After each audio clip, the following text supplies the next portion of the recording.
Bismillahirrahmanirrahim. Assalamualaikum warahmatullahi wabarakatuh.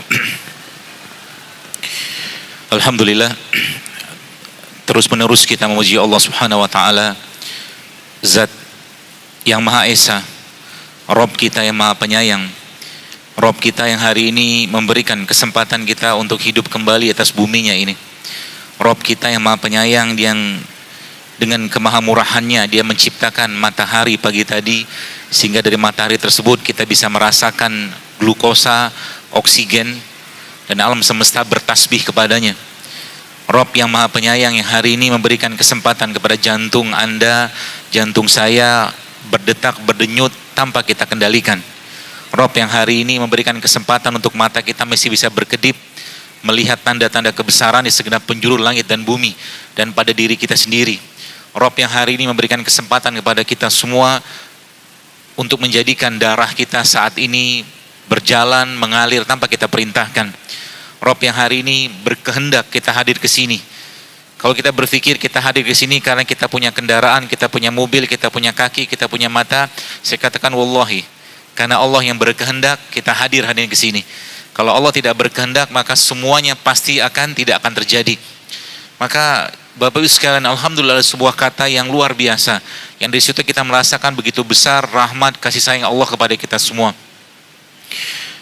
Cerita tentang alhamdulillah ini mungkin saya akan ceritakan sebuah kisah. Ada seorang musafir yang dia melewati sebuah gurun pasir. Musafir tersebut awalnya kehabisan bekal, lalu akhirnya dia melihat sebuah kemah di sebuah gurun pasir. Lalu awalnya dia ingin meminta bekal kepada penghuni kemah tersebut di gurun pasir yang tandus tadi. Kemudian setelah dia sampai di depan kemah tadi, dia mengatakan Assalamualaikum warahmatullahi wabarakatuh, dan ucapkanlah Waalaikumsalam oleh para penghuni kemah tadi. Lalu jamaah sekalian, akhirnya yang terjadi adalah sebuah pemandangan yang mengenaskan atau menyedihkan.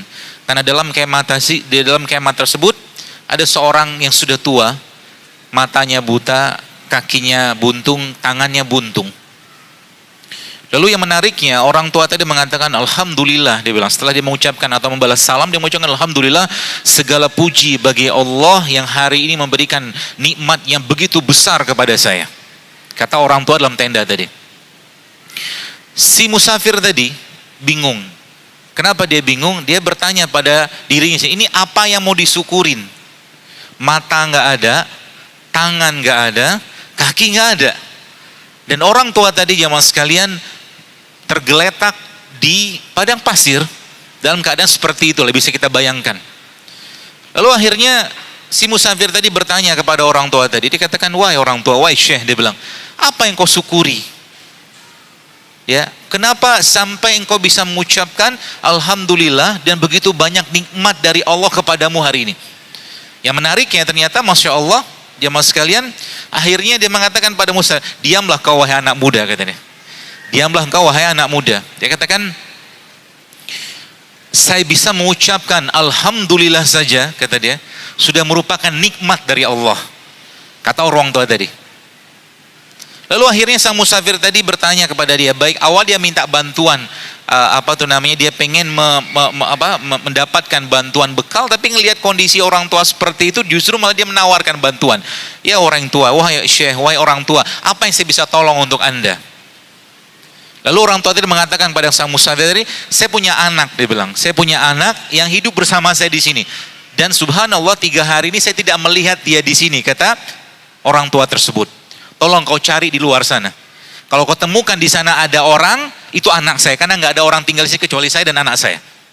Subhanallah, akhirnya sang musafir tadi, bapak sekalian, keluar dari tendanya dan dia carilah di situ orang-orang yang dia sesuai dengan arahan sang bapak tua tadi. Dan subhanallah, akhirnya bertemulah dia akhirnya dengan seorang pemuda, tapi qaddarullahnya pemuda tadi sedang dikerubungi singa, sedang disantap oleh singa. Akhirnya dia pulang ke dalam tenda tadi, dia katakan, ini gimana mau ceritakan, sudah kondisinya mengenaskan kayak begitu, anaknya pun mati, kata dia, dalam hati dia. Subhanallah, akhirnya karena orang beriman, dia bisa menceritakan sesuatu dengan sangat baik. Akhirnya dia katakan pada orang tua tersebut, wahai orang tua, dia bilang, tahukah engkau tentang Nabi Ayub? Dia bilang, Pernahkah engkau mendengar kisah Nabi Ayub? Kata musafir tadi. Tentu saja, dia bilang. Ayub seorang yang luar biasa, dia bilang. Allah memberikan ujian kepadanya selama 20 tahun.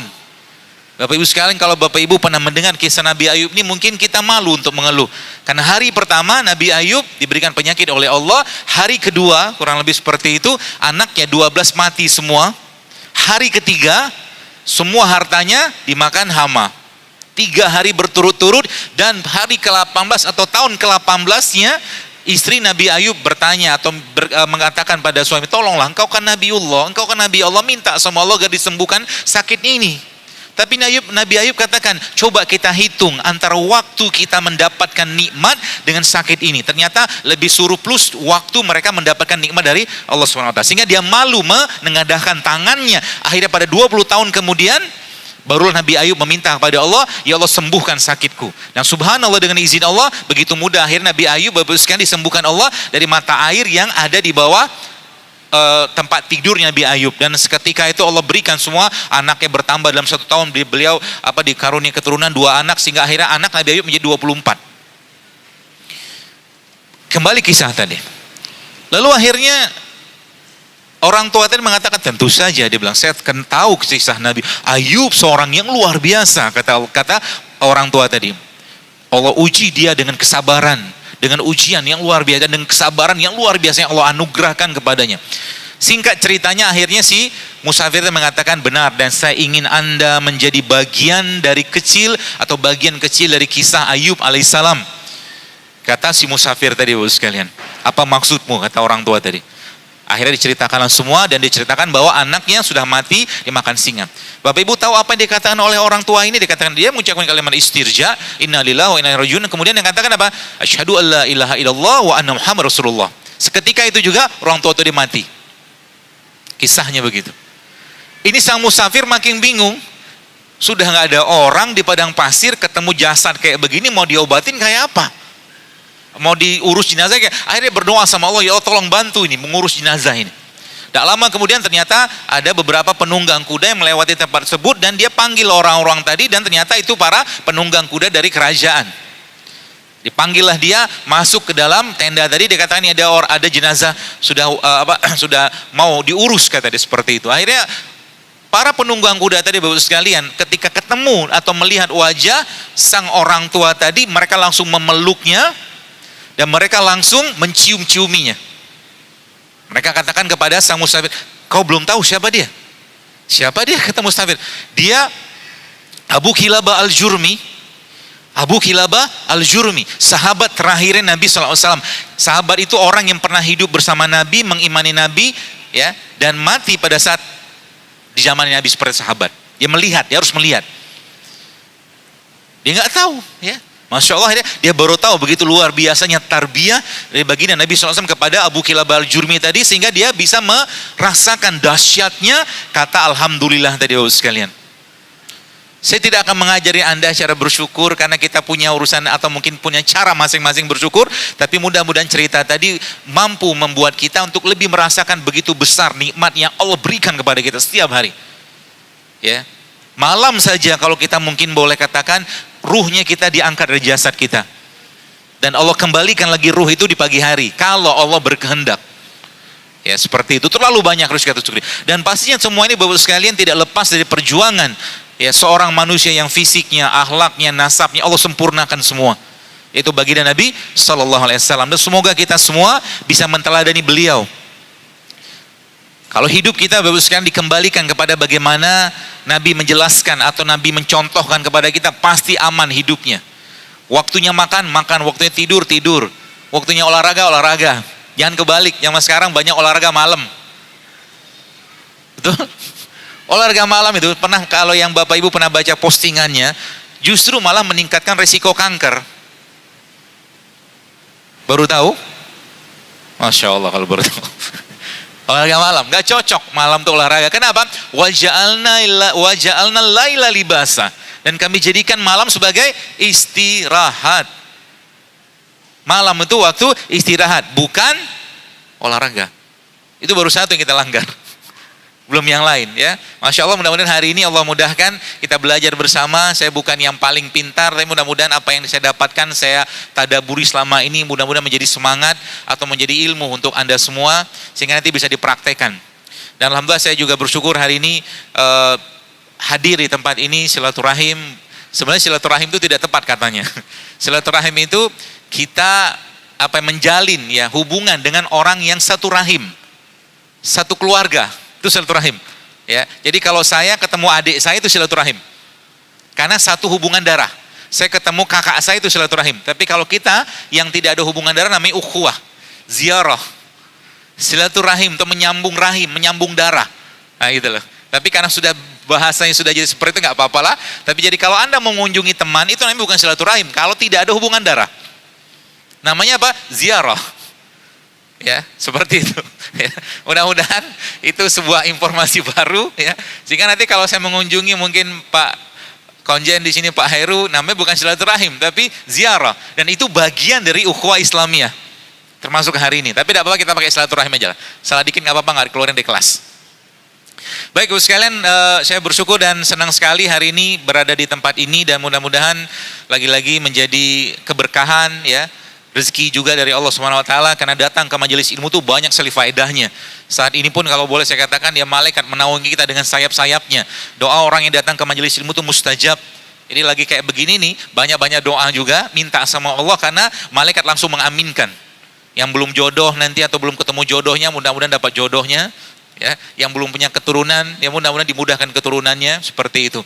Dan alhamdulillah atas undangan dari Ashabul Kahfi Center di bawah pimpinan Ustadz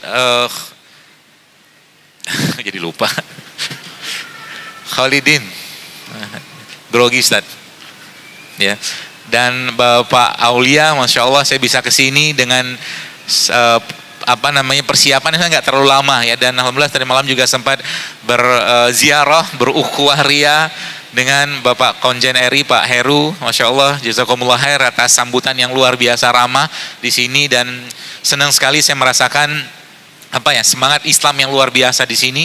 Dari kemarin awal saya datang, saya memang tidak langsung ke penginapan atau ke rumah, tapi langsung ngiter ke masjid gitu kan, merasakan sensasi bagaimana Islam di sini. Baik Ibu sekalian, itu mungkin perkenalannya, dan Bapak Ibu mungkin yang belum kenal saya, nama saya Zulul Akbar, saya dulunya dokter, sekarang pun masih dokter, gelarnya belum dicabut. Ya, tapi mungkin Anda kalau tanya dokter praktek di mana, saya nggak praktek lagi. Ya, saya emang nggak praktek lagi, karena memang kegelisahan saya adalah melihat luar biasanya fenomena penyakit di masyarakat saat ini, khususnya di Indonesia. Sini mungkin mirip-mirip lah ya mungkin. Yang akhirnya saya katakan ini tidak bisa diselesaikan dari konsep-konsep pengobatan yang ada, yaitu pengobatan konvensional atau pengobatan modern seperti ini. Artinya apa? Pasti ada tuntunan dalam Islam yang mengatur ini semua, sehingga harusnya umat Islam menjadi umat yang paling kuat, umat yang paling sehat. Kalau Kalau follow the rules, kalau ngikutin rulesnya. Kalau rules ini tidak diikutin, pasti muncul masalah. Ini yang saya coba tadaburi, ternyata Masya Allah, ternyata ngobatin penyakit itu gampangnya luar biasa. Asal kita tahu yang bikin masalah apa. Jadi selama ini, ya saya pribadi karena dulu sekolah dokter 6 tahun, tapi ada satu hal di sana yang menurut saya kurang, karena dokter nggak diajarin ilmu gizi. Dokter hanya 2 SKS diajarkan ilmu gizinya, tapi itu pun cuma numpang lewat aja. Jadi kalau kita mentadaburi berbagai macam hal yang Allah ciptakan, atau saya sebutnya produk ciptaan Allah, habis sekali itu subhanallah akan banyak sekali tanda-tanda tadi yang kita bisa lihat. Contoh, iseng gitu kan, tidak mungkin juga iseng Allah menciptakan pare ini rasanya pahit gitu loh. Nggak mungkin juga iseng Allah menciptakan terong ini warnanya ungu. Coba lihat, makanya petani itu, kalau Bapak Ibu pernah belajar ilmu zakat, petani itu paling besar zakatnya. Kenapa? Karena modal nanam biji doang. Ya kan? Dia ambil bijinya, kalau biji pare, biji terong ditanam, tutup pakai tanah, kasih air. Tapi siapa yang tumbuhkan? Akarnya, batangnya, pohonnya, buahnya, daunnya. Oh, tumbuhkan semua. Sehingga petani itu zakatnya lebih besar, karena kontribusi dia nggak banyak. Petani tidak bisa menciptakan rasa pahit di sini. Allah yang menciptakan rasa pahitnya. Seperti itu. Petani nggak bisa menciptakan katakanlah air dalam timun seperti ini. Allah yang ciptakan air di dalamnya. Tidak bisa. Tomat berwarna merah kayak begini. Allah yang ciptakan ini menjadi merah. Apa maksudnya? Pasti ada maksud. Kenapa Allah kasih ada rasa pahit, ada rasa kecut, ada rasa katakanlah seperti rasa wortel kayak begini, atau rasa seperti sayur kayak begini. Semua ada maksud. Pasti semua ada maksud. Dan disitulah akhirnya perenungan saya itu mulai terus saya rasakan, oh ternyata saat ini kalau boleh saya katakan, yang jadi masalah itu apa? Yang jadi masalah adalah manusia nggak ngerti lagi apa yang dimakan. Sedangkan begini, logika sederhana gini sekalian. Kalau Anda beli mobil, sebelah mungkin mobil Toyota. Mobil Toyota kalau kita beli, ya pasti Toyota atau pabrik Toyota bikin spare partnya. Gitu loh. Pasti mobil Toyota bikin spare partnya. Nggak mungkin nggak. Ada radiatornya lah, ada bannya lah, ada pelek lah, macam-macam lah, saya nggak paham. Manusia, Allah ciptakan apa? Atau apa fungsi atau peran manusia? Jelas dalam Al-Quran Allah sampaikan, wa ma khalaqtul jinna wal insa illa liya'budun, kata Allah. Kami jadikan atau ciptakan manusia itu beribadah untuk menyembah Allah. Gak ada yang lain. Yang kedua apa? Khalifah fil ard. Khalifah itu gagah, ya, badannya kuat, nggak sakit-sakitan. Batuk apa, musim dingin sedikit salah musim panas sedikit salah musim, rambutan datang salah, durian datang salah, duku datang salah, semua salah. Di Indonesia kayak begitu.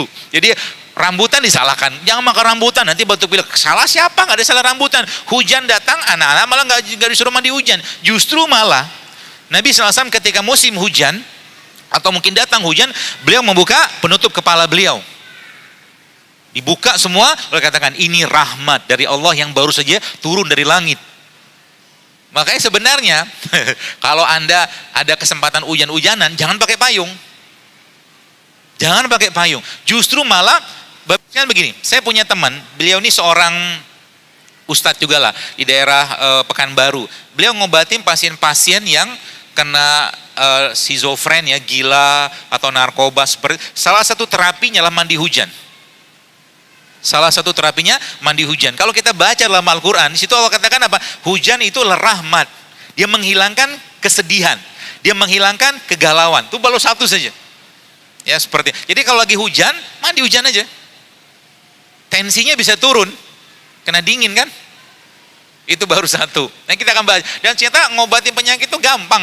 Kalau apa? Kalau kita benar-benar paham, ya. Kita paham, oh ternyata yang jadi masalah selama ini apa? Oh ternyata ada satu yang kita lupa. Ada satu yang kita lupa. Apa itu? Bahwa konsep kesehatan dalam Islam itu Bapak Ibu sekalian bukanlah bermula dari fisik. Tapi Ibnu Qayyim al-Jauziyah yang kita lihat dari sebuah hadis Nabi SAW, Nabi katakan apa? Ala wa inna fil jasad mudghah. Iza solahat, solahat jasad kulluhu, wa iza fasadat, fasadat jasad kulluhu. Kata Nabi apa? Ketahui dalam tubuh manusia terdapat segumpal daging. Ini kata kunci dasarnya. Jadi kalau Anda sudah ngerti konsep ini Masya Allah banyak penyakit bisa hilang. Kata Nabi apa? Kalau dia baik, iza solahat, solahat jasad kulluhu, wa iza fasadat, fasadat jasad kulluhu. Kalau dia baik, baiklah semua. Kalau dia rusak, rusaklah semua. Itu dasarnya dulu. Ya. Kolbu itu dia pengendalinya. Jadi kalau boleh saya katakan, apakah kolbu ada penyakit? Jelas ada. Kolbu itu ada penyakitnya. Penyakitnya apa? Kalau nggak syubhat, syahwat. Penyakit kolbu itu kalau nggak syubhat, syahwat. Apa hubungan dengan kolesterol? Baik, tanyalah pada orang yang kena kolesterol tinggi, Tanya sama mereka, kira-kira apakah mereka rutin berpuasa? Apakah mereka rutin makan sayur, makan buah, minum air putih, olahraga? Jawabannya kemungkinan besar tidak. Apa hubungan dengan kolbu tadi? Nah sekarang begini, ini kita ngetes dulu ya. Apakah kita selama ini memanjakan nafsu kita? Karena kolbu itu kan ada penyakitnya, syahwat sama syubhat. Nafsunya diutamakan. Kita lihat, contoh. Saya mau, katakanlah di depan ini banyak disiapkan makanan ya. Ini contoh aja. Misalkan ya, ini ada, ini siapin panitia nih, Masya Allah, sedap sekali nih. Ini ada nasi coklat. Kelihatan ya, salah satu beras yang paling saya suka karena dia memang seratnya masih tinggi, dan indeks glikemiknya juga tidak terlalu tinggi seperti halnya nasi putih. Ya, ada beras coklat, ada sayuran. Menurut Anda ini makanan sehat nggak? Nanya dulu nih. Makanan sehat? Yakin? Kok ragu-ragu gitu? Yakin lah ya. Kalau saya insya Allah ini makanan sehat. Ya, ada sayurnya, ada proteinnya. Meskipun ini sampel aja. Kalau makan sebanyak ini juga berlebihan. Nah, ini makanan sehat. Pertanyaannya, ini katakanlah di kanan saya. Ini nih makanan sehat. Sekarang di tangan kiri saya, misalkan ada nasi goreng. Kebayang? Bayangkan saja, ada nasi goreng dari nasi putih, digoreng pakai minyak kelapa, minyak sawit maaf, dikasih tepung, dikasih kerupuk, dikasih bakwan, dikasih telur, diminum pakai es teh manis. Wow. Menurut Anda kira-kira sehatan yang ini yang kanan atau yang kiri? Kanan. Kalau Anda disajikan itu, kira-kira Anda makan yang mana? Sudah mulai paham kenapa banyak penyakit sekarang? Sudah jelas-jelas sehat, nggak dipilih. Yang dipilih apa? Yang enak. Enak belum tentu sehat. Setiap, kalau saya penodaan. Penodaan jiwa kita, penodaan kolbu kita, karena kita sudah ngerti bahwa dia, Bapak sekalian, bahwa yang ini sehat, ini enggak sehat, tapi pilih yang ini. Sebenarnya tubuh merasa bersalah. Tubuh merasa bersalah. Jiwa kita itu, Bapak sekalian, merasa bersalah. Cuman karena terus menerus dilanggar, enggak lagi ngerasa bersalah. Gitu loh. Ini sekarang saya ngeliatin teman-teman di Jakarta, di jamaah saya itu, kalau mereka sudah mulai makan enggak sehat, mereka mulai merasa berdosa. Tanda kutip. Mereka merasa bersalah gitu kan. Kenapa? Karena mereka udah jalan tuh. Pikirnya udah jalan. Kalau tadi Bapak Ibu baca, atau mungkin dengar ayat Allah dalam Al-Quran tadi, surat Abasa tadi. Kan di situ ada, فَلْيَنْزُرِ الْإِنسَانَ إِلَى طَعَامِهِ أَنَّا صَبَبْنَا مَا أَصَبَّ. Perhatikan yang kalian makan, kata Allah. Bagaimana Allah menciptakannya, menurunkannya, segala macam. Seperti itu. Jadi akhirnya mereka itu sekarang, ya Masya Allah kadang-kadang saya tuh kayak jadi polisi sehat. Polisi sehat maksudnya, pernah satu hari ada acara kajian di JCC, itu tiba-tiba ada seorang ya teman artis gitu kan, dia bawa nasi goreng, lihat ada Zailul Akbar situ, sembunyi sama dia. Ada Dr. Zailul, saya bilang ngapain juga? Lah, ente punya badan sendiri, Anda makan sehat nggak? Saya nggak ada baperan, silakan aja. Tapi ingat, tubuh kita pasti ngomel kalau dikasih makanan seperti itu terus. Ingat, keluhannya tubuh kita itu dia nggak langsung sakit, tapi tubuh kita itu kalau ada masalah, dia pasti akan ngomong, sering batuk pilek, sering pusing, sering pegel-pegel, mens bermasalah, tidur bermasalah, itu tanda bahwa tubuhnya minta perhatian. Ya salahnya orang zaman sekarang apa? Ketika pusing, ujuk-ujuk langsung minum paracetamol, betul? Padahal pusing bisa jadi karena apa? Kurang air juga pusing. Kurang tidur juga pusing, kurang glukosa juga pusing, kurang katakanlah banyak kurang duit juga pusing. Bisa juga. Seperti itu ya. Jadi kita lihat dulu sekalian. Nanti insya Allah kita mudah-mudahan ya Allah mudahkan, Allah sempatkan waktunya sehingga kita ngerti. Sebenarnya cara ngobatin itu gampang. Asal apa kita ngerti. Dan ada banyak orang bilang sama saya, ngapain ikutin Zailul Akbar, repot bener. Ya di sini ada tempe nggak? Mana tempe? Oh nggak ada tempe. Ini tempe paling keren yang saya pernah temuin. Biasa pakai daun pisang. Jadi ada yang bilang begini,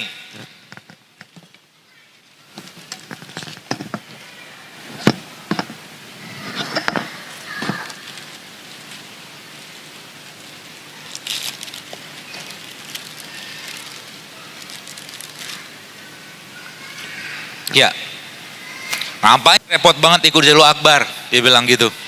Makan tempe, makan kurma, makan aja gorengan hari. Di Indonesia kayak begitu kan? Silakan, tafadhol, saya bilang silakan aja. Tapi ingat, itu punya titik maksimalnya. Sampai pada suatu titik dia nggak bisa ngomong lagi, muncullah penyakit, gitu loh. Kemarin seorang ustadz, saya nggak usah sebutin siapa lah. Dia bilang, Ustadz, kurangilah makan nasi, saya bilang sama dia kan. Apa nikmat dari Allah, saya bilang. Betul, silakan. Saya ketawa aja. Macam-macam dia punya hujah-hujah. Dia kan sudah tiba-tiba saya dapat laporan, Dok, mau konsul nih, dia bilang, kenapa? Ini lab saya begini. Ternyata glukosanya sudah hampir 300, HbA1c-nya merupakan salah satu indikator diabetes sudah positif, glukosa puasanya sudah positif. Ya sudah, mau diapain lagi? Gitu loh. Jadi ingat, tubuh tidak bisa ngomel, bisa dibohongin, boskan. Nah, pertanyaannya, apa hubungan dengan hati tadi? Kalau Bapak Ibu dengarkan tadi kalimat atau mungkin bacaan Al-Quran tadi, Allah sebenarnya sudah memerintahkan kepada kita semua. Apa kata Allah? Kalau makan itu ada 3 poinnya. Harus halal, harus baik, toyib ya, dan dia nggak boleh berlebihan. Contoh, kurma sehat. Tapi satu hari makan kurma 1 kilo, kena diabetes juga. Betul kan? Madu sehat, tapi satu hari minum madu 1 liter nggak baik juga. Berlebihan kan? Naik yang kedua, toyib. Banyak orang sekarang nggak paham makna toyib. Toyib itu kalau bagi saya, Bapak sekalian, semakin tidak banyak pengolahan, semakin fresh dari buminya Allah, itulah toyib. Kalau sudah macam-macam ditambahkan bahan tambahan pangan sintetik lah segala macam, apalagi dikemas berlebihan, nggak bagus lagi sebenarnya.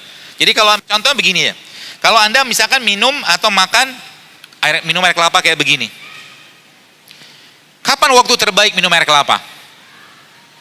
Ketika dipetik dari pohon, potong, langsung minum. Itu waktu terbaik. Kalau ada pohonnya, kita nggak punya pohonnya. Sama juga dengan buah. Buah kayak begini, rahmatnya Allah kepada buah ini apa? Dari tangkainya, kan gitu kan? Dari tangkainya. Ketika tangkai ini lepas, maka oksigen datang, teroksidasi dia. Seperti itu. Makanya kalau kita mau nilai status kesehatan kita, sebenarnya bisa belajar dari buah. Bisa belajar dari buah, nanti saya ajarin caranya. Ya, jadi Bapak sekalian, subhanallahnya itu banyak yang tadi saya katakan. Jadi semakin tidak banyak pengolahannya pada yang kita makan, semakin sehat tubuh kita. Itu dulu. Jadi dan tubuh kita itu diberikan Allah kemampuan apa? Kemampuan untuk merecovery dirinya sendiri. Baik, saya cerita satu biar seru-seruan dikit. Kalau kita lihat, nanti saya loncat-loncat aja ya. Bapak Ibu kalau pernah membaca manusia itu Allah ciptakan dari apa? Tanah kan? Lihat. Dalam surat Al-Mu'minun, surat itu bunyinya apa? Yang Allah ciptakan, jadi bunyinya gini, A'udzubillahi minasyaitonir rajim, walaqad khalaqnal insana min sulalatin min tin, kata Allah. Dan kami ciptakan manusia dari tanah, kata Allah. Maka kalau dibongkar lagi manusia kita ini sekarang, maka nanti akan kelihatan elektron aja tuh. Elektron berpasangan gitu kan. Kemudian lagi kalau lihat lagi naik ke atas lagi, ada kita mengenal gen. Gen itu pertanyaannya apa bahan baku gen? Apa bahan baku gen untuk menyusun gen tadi? Jawabannya cuma satu, asam amino. Itu baru satu. Jawabannya adalah asam amino. Dan pertanyaannya, bagaimana Allah memberikan kepada kita, ya, bagaimana Allah memberikan kepada kita tanda-tanda kebesarannya tadi supaya apa? Kita bisa mengasup asam amino tadi. Jawabannya sederhana. Contoh begini.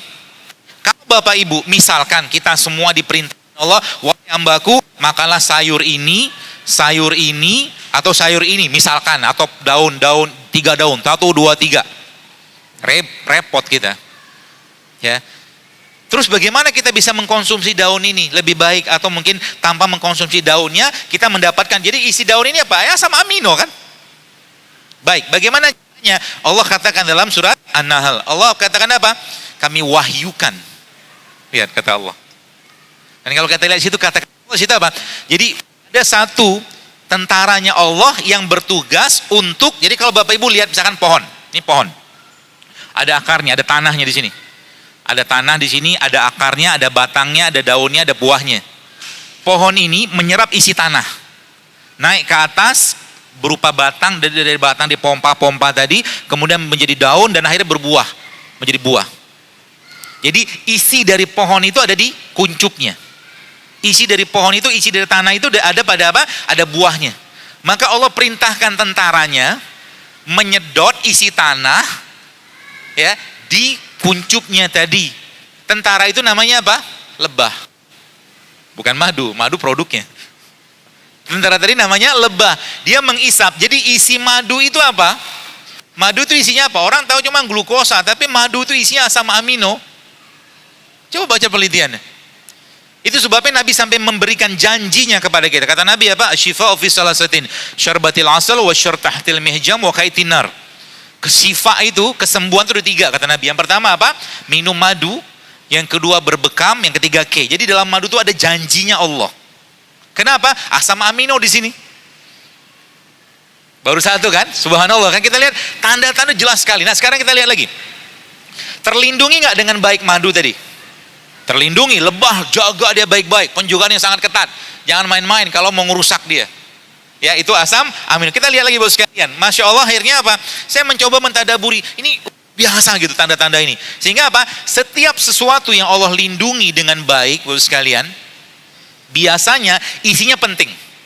Madu Allah lindungi dengan lebah tadi, dengan kekuatan jamaah mereka yang luar biasa. Isinya apa? Asam amino. Tinggal buka aja penelitian tentang madu, tentang honey itu. Lihat lagi apa yang Allah ciptakan. Allah juga menciptakan satu produk asam amino terbaik. Namanya apa? Kurma. Isinya glukosa. 75% isinya gula buah. Tapi isi sebenarnya dia juga asam amino. Ya, itu yang kedua. Nah, kita lihat lagi. Setiap sesuatu yang Allah ciptakan, ya, Allah ciptakan dia terlindungi dengan baik, biasanya isinya penting. Ada satu produk asam amino yang luar biasa, ya, yang Allah ciptakan di bumi Indonesia juga di sini, yang terlindungi dengan serat, terlindungi dengan batoknya, terlindungi dengan dagingnya. Produk tersebut namanya apa? Air kelapa itu isinya apa? Air. Ya, kelapa itu isinya air, tapi isinya bukan sembarang air, Pak Bu. Kalau Bapak Ibu tahu, maaf, ya di Indonesia mungkin ada Pocari Sweat segala macam. Tonisitas atau isotonik air kelapa itu sama persis kayak badan kita, dan dia air steril luar biasa. Itu sebabnya subhanallah saya kemarin ada acara di Jogja itu ada ibu-ibu cerita, dia ada penyakit kandungan, sehingga saya adenomiosis atau apa saya lupa lah, yang jelas itu mau dioperasi lah. Subhanallah, dia baca postingan saya, dan salah satu yang dikerjakan, dia ngambil air kelapa ini, airnya doang. Air kelapa yang paling baik, saya nggak tahu kalau di sini susah apa enggak, tapi kalau di Indonesia air kelapa yang paling baik untuk bersih-bersih badan itu air kelapa muda. Kelapa muda tandanya apa? Dagingnya masih halus banget. Di sini saya nggak tahu dapat apa enggak tuh. Tapi kalau nggak ada ya nggak apa-apa lah, pokoknya kelapa muda aja. Kemudian ibu itu bos sekalian, dia ambil air kelapa itu, kemudian dia blender dengan kunyit. Kunyitnya di blender pakai air kelapa tadi, ya, diambil mungkin 1 jempol gitu, kemudian dia tambah lagi dengan kurma. Apa yang terjadi? Subhanallah, Bapak sekalian, keluar tuh gumpalan darahnya dari kemaluan beliau. Gak jadi operasi. Kuasa Allah, bukan kuasa siapapun. Kenapa? Memang bahan bakunya ada di sini, itu sebabnya. Ini baru satu contoh saja. Air kelapa muda terutama Bapak sekalian, kalau Anda punya racun tikus, ini kalau kelapa muda, saya nggak tahu kelapa ini nih. Kelapa muda itu yang tadi saya katakan dagingnya ingusan kalau bahasa kita. Itu kalau kita masukin racun cair, langsung gumpal dia. Maka kalau Anda, ketemu dengan anak-anak yang autis atau anak-anak yang kecenderungannya kena logam berat, kasih air ini. Karena dia mampu mengikat logam berat. Ini produk terbaik Allah di Indonesia atau negara tropis. Paham ya? Ini Masya Allah. Nanti kita akan bahas satu persatu di sini. Mudah-mudahan Allah cukupkan waktunya sehingga nanti, ternyata paling gampang obat penyakit itu dengan cara apa? Kembalikan ke esensi manusia.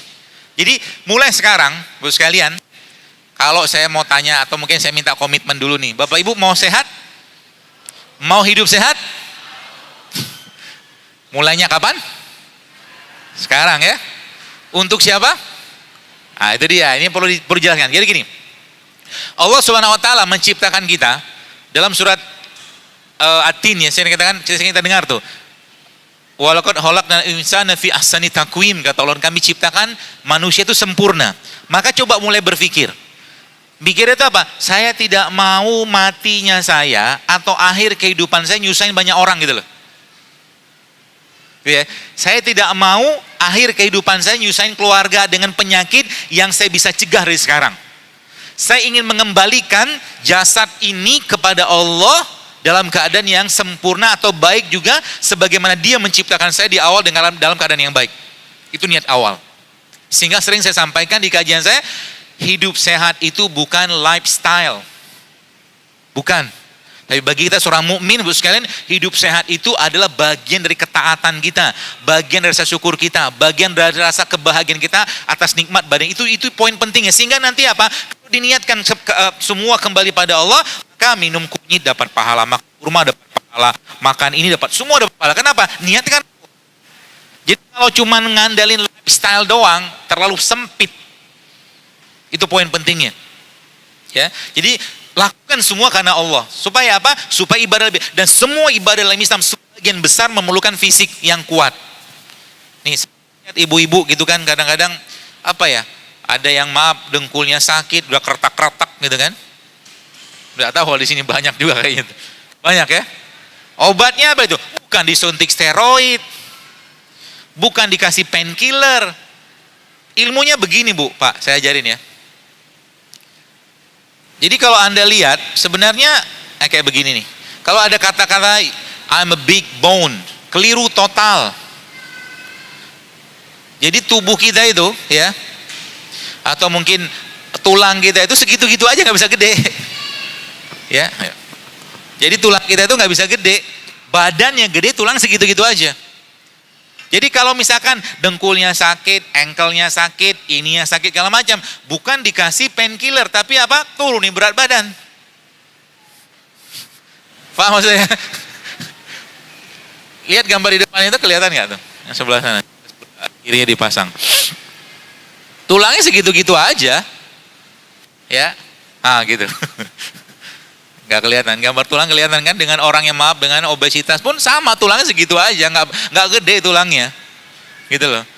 Makanya sebenarnya ya kalau sudah mulai bisa mengurangi atau mungkin bismillah saya hari ini mulai mau hidup sehat, untuk siapa? Untuk Allah, supaya apa? Mati nggak nyusahin orang, ya. Maka Anda sudah harus berpikir ulang ketika muncul makanan kayak begini. Gimana tuh? Saya kemarin pergi ke Padang, Pak. Pak Heru, saya kemarin diundang ke Bukit Tinggi. Saya bilang nih, masakan Padang itu nggak enak, tapi enak banget. Ya godaannya besar. Dia pasar atas itu ada panitia ngajakin saya makan, tapi saya bilang saya nggak berani. Takut saya, kenapa? Kebablasan nanti. Dan ada lihat, rumah sakit stroke ada di mana? Padang loh, Bukit Tinggi. Iya kan? Gak nyalahin masakan Padangnya. Dokter nih gimana sih? Kami kan orang Padang makan Padang. Betul, Anda makan nasi Padang zaman dulu orang tua kita, leluhur kita, moyang kita makan nasi Padang. Tapi habis makan nasi Padang mereka beladang, petani bercangkul. Betul gak? Kalori dibakar, kita. Hah? Jadi gak tanggung jawab dengan kalori yang masuk. Udah gitu yang masuk lemak-lemak yang sudah berat dicerna di badan, sehingga apa? Baik. Kita lihat bagaimana makanan itu memberikan katakanlah sebuah apa ya?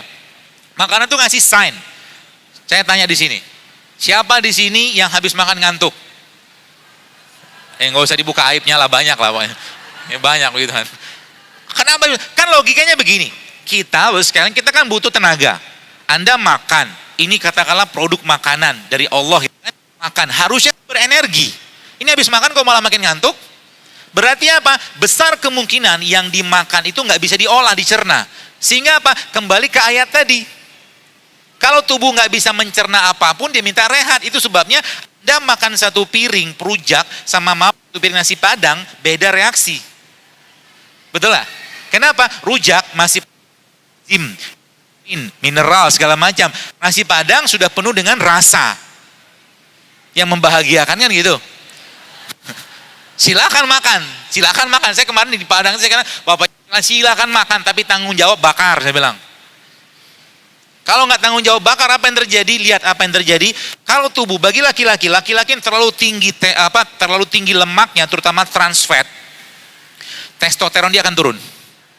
Laki-laki yang trans fatnya berlebihan, lemak dari makanan itu berlebihan, terutama lemak-lemak jahat seperti LDL, ya seperti itu biasanya testosteron dia akan nyungsep ke bawah, dia akan gitu.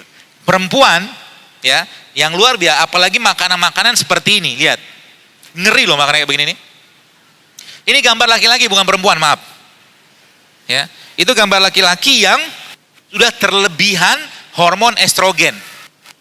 Mungkin banyak orang pikir saya nggak makan fast food tiap hari, tapi ingat trans fatnya kita bukan hanya dari fast food. Minyak kalau dia diolah berlebihan juga jadi trans fat. Apa yang terjadi? Yang terjadi ya seperti itulah. Laki-laki maaf payudaranya membesar. Kalau bahasa saya lack of leadership. Jadi laki-laki yang nggak punya kepemimpinan, takut semua. Jadi kalau saya katakan, ya laki-laki mentalnya kerupuk, karena kebanyakan makan kerupuk juga. Maksudnya gimana? Bangun malam susah, itu kan mental kerupuk. Sholat malam susah, ngaji susah, itu mental kerupuk bahasa saya. Seperti itu Bapak sekalian. Ya, jadi nanti kita akan lihat bagaimana memperbaiki, gampang sekali kalau mau. Baik, sebelumnya tapi saya mau tanya dulu nih, biar lebih semangat lagi. Baik Bapak sekalian, sudah siap hidup sehat? Untuk siapa? Allah. Nanti kita lihat makan sorenya apa. Kalau jadi gini, dok sekarang dok kalau ada beberapa jamaah saya kan, dok sekarang kalau Masya Allah kalau saya sudah makanan itu tuh merasa feeling guilty banget. Ya udah bener kayak begitu. Apalagi saya katakan kalau ada orang gitu kan masih berbinar-binar lihat abang-abang gorengan, tapi nggak berbinar-binar lihat beginian, ada yang konsep di otaknya. Bahasa saya begitu. Kenapa? Karena memang ada satu istilah sekalian. Ada komunikasi antara kepala kita, perut kita, sama ini kita. Yang dikenal dengan brain gut axis. Ya, brain gut axis. Itu ada komunikasinya. Ya, jadi mereka tuh saling berkomunikasi. Maka tidak heran kalau Bapak Ibu pernah mendengar ada istilah good food is good mood itu benar. Ya, makanan itu dia memberikan mood yang baik. Kalau makanannya benar. Kalau cuma sekedar rasa, biasanya kalau tubuh tidak bisa ngolah tadi dia minta rehat. Ya seperti itu, ya. Jadi Masya Allah tabarakallah itu kalau kita lihat itu ya semakin saya mentadaburi ini semua ternyata ngobatin penyakit itu gampang, ya. Gampang. Gimana polanya? Baik, saya kasih beberapa pola aja. Pertama, komunikasikan atau mungkin kondisikan tubuh kita untuk tidak banyak makan. Pakai gambar ini aja deh. Nah ini ada video, mungkin Bapak Ibu bisa lihat gambarannya kayak begini. Nah itu bisa dilihat. Jadi salah satu caranya apa? Jadi kalau Bapak Ibu pernah melihat atau tahu mobil itu kan ada tangki utama sampai tangki cadangan. Tangki utama itu sebulan mungkin totalnya 30 liter atau 40 liter lah, total tangkinya. Maka kalau mobil itu tidak menggunakan tangki utama, maka dia akan switch ke tangki cadangan. Konsepnya begitu. Jadi kalau dia nggak pakai tangki utama atau nggak ada bahan bakar di tangki utama, dia akan pindah ke tangki cadangan. Ini konsepnya kalau Anda pakai, Anda nggak perlu datang ke ahli diet. Dan nggak perlu bayar ikut program-program diet, ngapain. Kalau ngerti konsep ini gampang banget, ya. Bukan hanya turun berat badan, tapi tubuh kayak di reset. Ceritanya begini. Sebulan mungkin mobil tadi Bapak sekalian, mobil tadi katakanlah punya 40 liter bensin misalkan. 30 liternya bensin utama, 10 liternya bensin cadangan.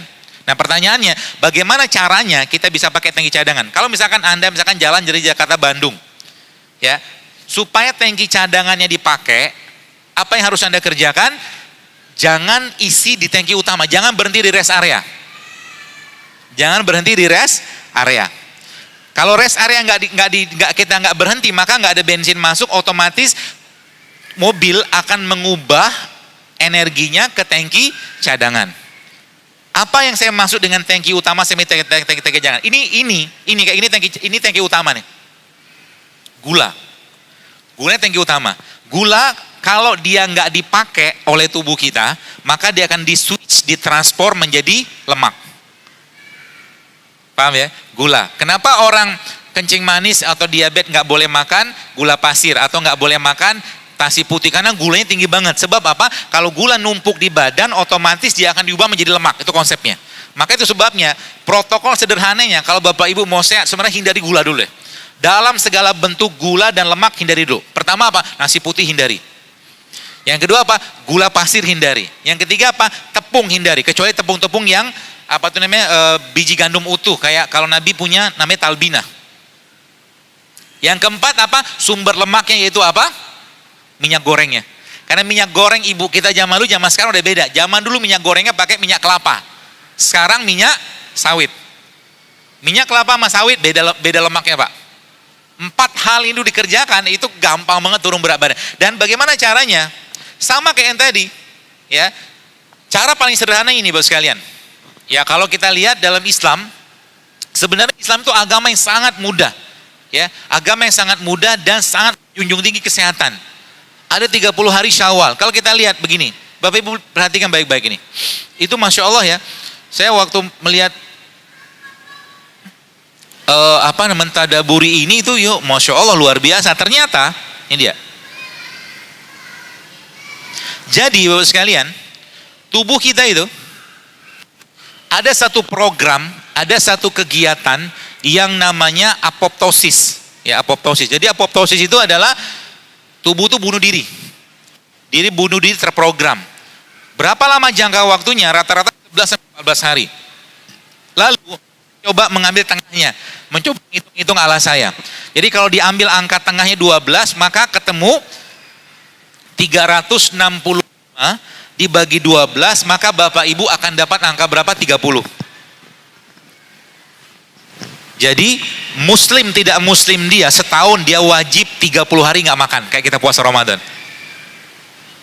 Kenapa? Karena Anda, saya kalau dikasih pilihan makan sama tidak makan, maunya apa? Maunya pasti makan terus.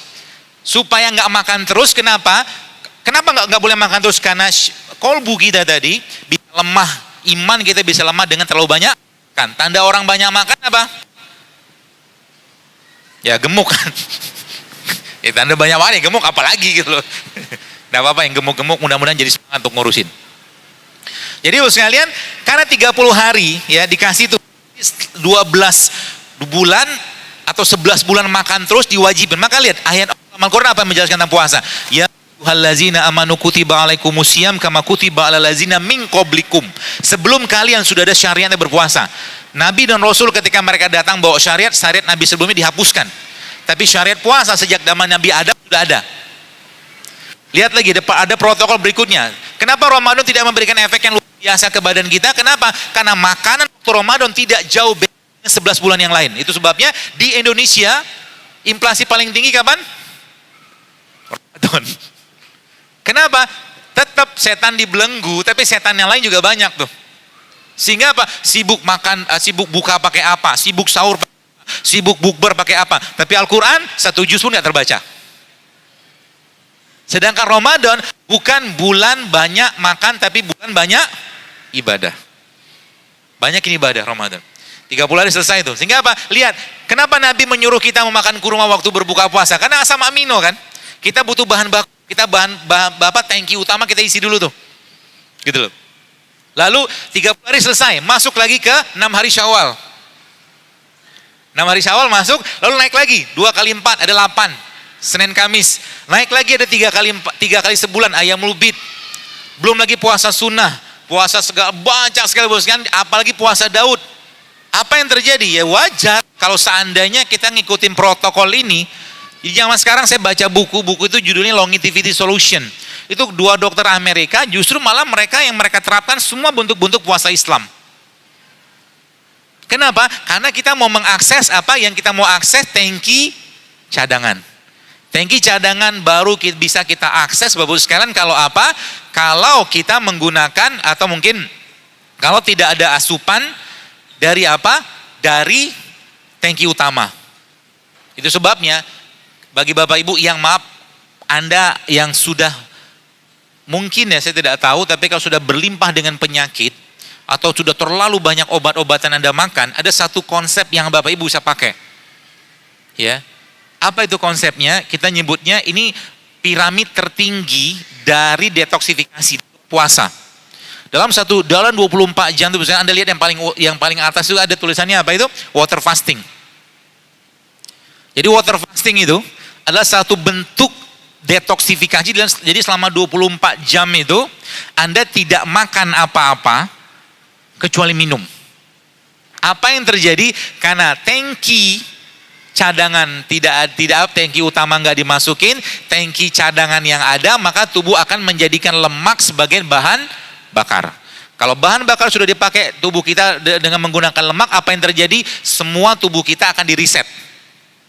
Nabi SAW pernah mencontohkan, tapi beliau tidak puasa air. Tapi beliau menyebutkan dalam sebuah riwayat, Nabi SAW itu selama 1 bulan hanya makan kurma dan minum air. Berat.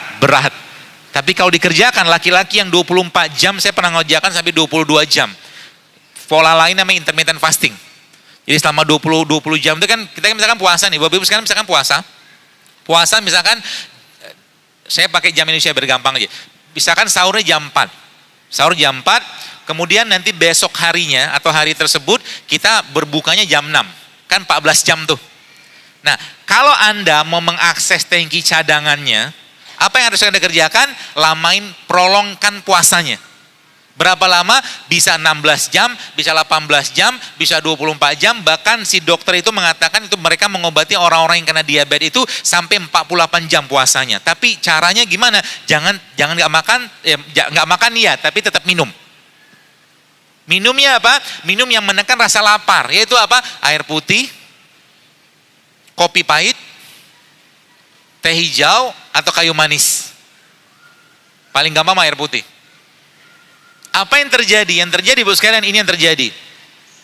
Kalau itu sudah dikerjakan, apa yang terjadi efeknya itu luar biasa Pak Bu.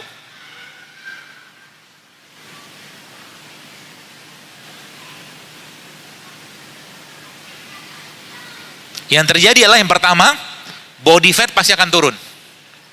Body fat, kita sekarang kan berlebihan nih. Sebagian besar orang sudah kebanyakan isi di tangki cadangan. Taunya gimana? Gampang, pegang aja pinggang sama perutnya. Kalau banyak lipatan di situ, berarti banyak energi nggak kepake. Ya, kalau banyak lipatan di situ, ya, body fat pasti akan turun. Yang kedua apa? Oksidasi stres akan turun juga.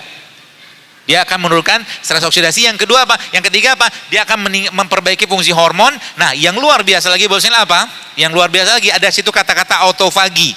Autofagi itu selnya kita memakan sel yang rusak. Catatannya apa? Kalau tubuh kita punya bahan bakunya.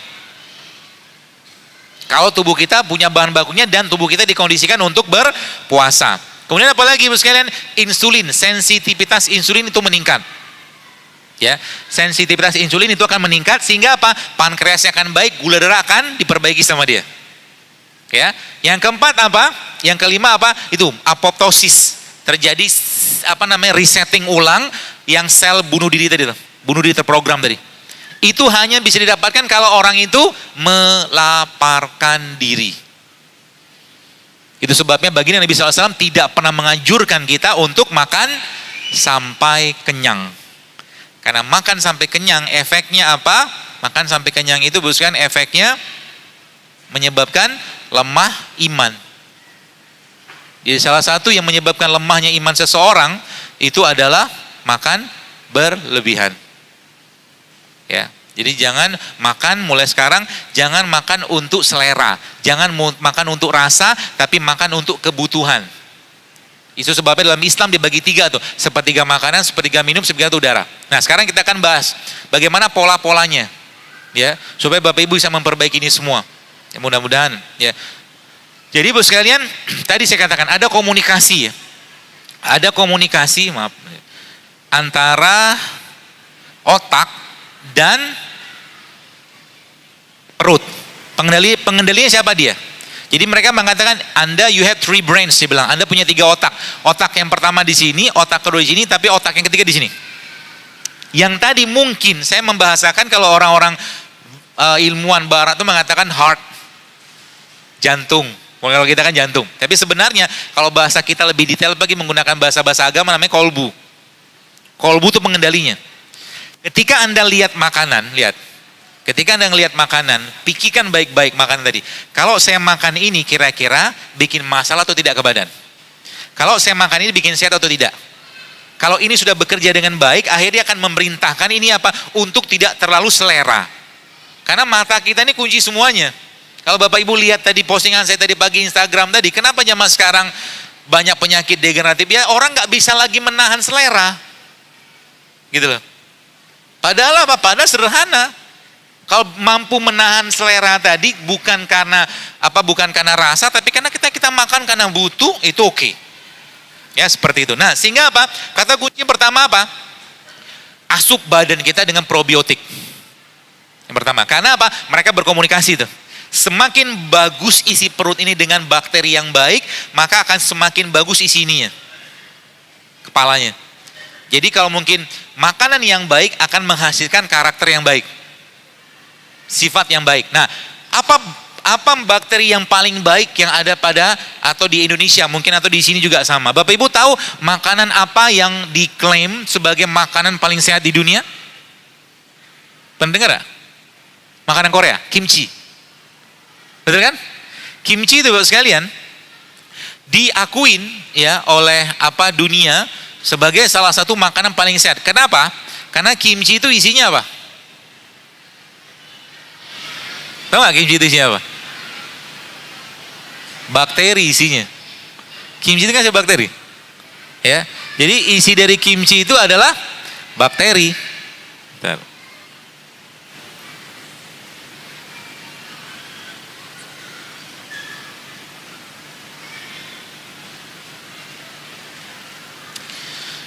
Nah, kita nggak makan itu. Kita nggak makan itu. Tapi kita makan yang lain di Indonesia. Atau mungkin di sini juga bisa. Itu sebabnya Nabi SAW pernah jelaskan sebuah hadis. Kata Nabi apa? Sebaik-baik lauk adalah, ada pendengar nggak situ? Cuka. Cuka itu isinya apa? Bakteri.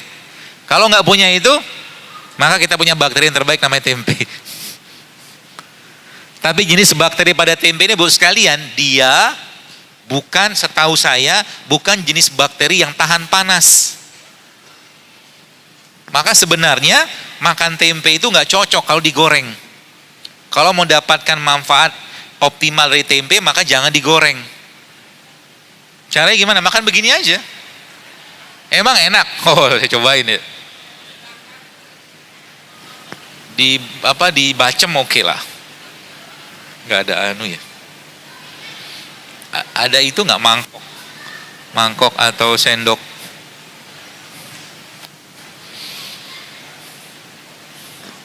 Gelas boleh deh. Nih saya ajarin caranya makan tempe.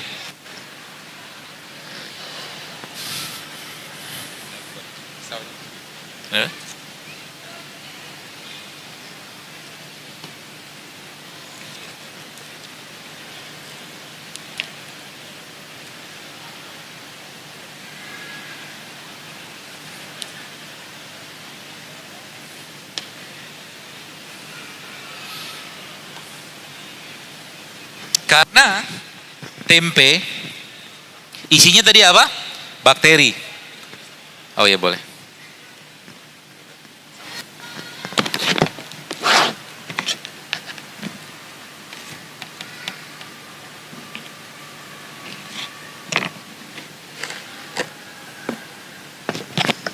Karena tempe isinya tadi apa? Bakteri. Bakteri itu dia butuh makanan.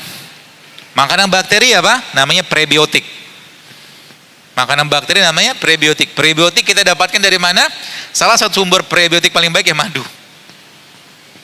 Jadi makan tempe itu ya pakai madu kayak begini. Mau mulai nyobain? Wois, mantap Bu, Pak.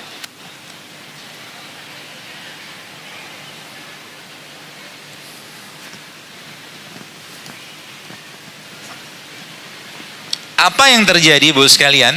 Kalau seandainya kita makan tempe seperti ini dikasih madu, Anda akan terasup dengan probiotik yang pertama. Yang kedua terasup dengan prebiotik.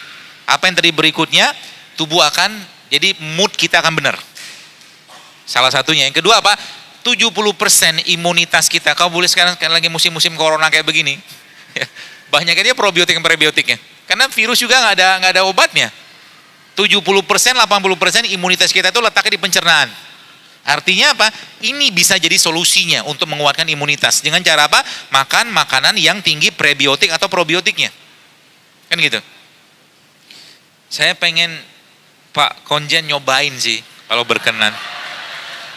Boleh nggak Pak? Silakan Pak Konjen, Pak Heru, silakan. Ini saya buat dengan cinta Pak. Jadi rasanya Pak insya Allah enak Pak, insya Allah. Wah, sehat ini. Nggak ngerjain loh. Iya, iya.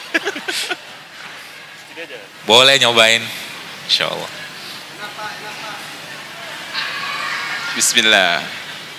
Wah, wah nambah. Mau lagi? Enak ya Pak ya? Masya Allah. Enak Ibu. Ya, alhamdulillah. Enak ya Pak ya? Enak. Nggak terpaksa mukanya kan? Tapi lebih enak pakai apa namanya? Dibikin bacem. Oh iya boleh. Nanti saya bikinkan yang lain. Enak Pak. Ibu mau coba Bu, maaf. Bila enak beritahu teman, tak enak beritahu kami Bu. Ya. Enak Bu? Alhamdulillah. Iya, tadi saya bilang kan, karena masak itu kan pakai hati. Gitu ya. Nah, atau juga Bu sekalian, yang Ibu Bapak mungkin pernah lihat ya. Saya pernah bikin postingannya itu. Ini kan probiotik. Tempe ini kan probiotik. Anda juga bisa berikan dia sumber prebiotik yang lain, yaitu kurma. Ya, kalau bahasa saya mah sandwich kurma ya.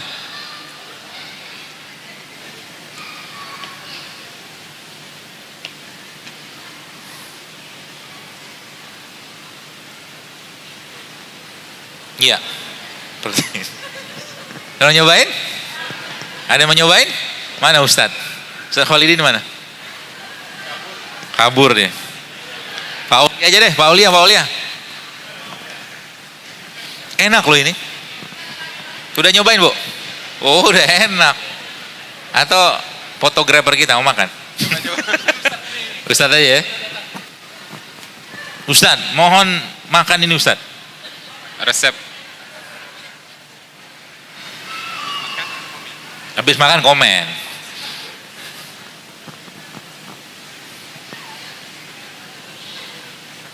Enak. Gak terpaksa kan?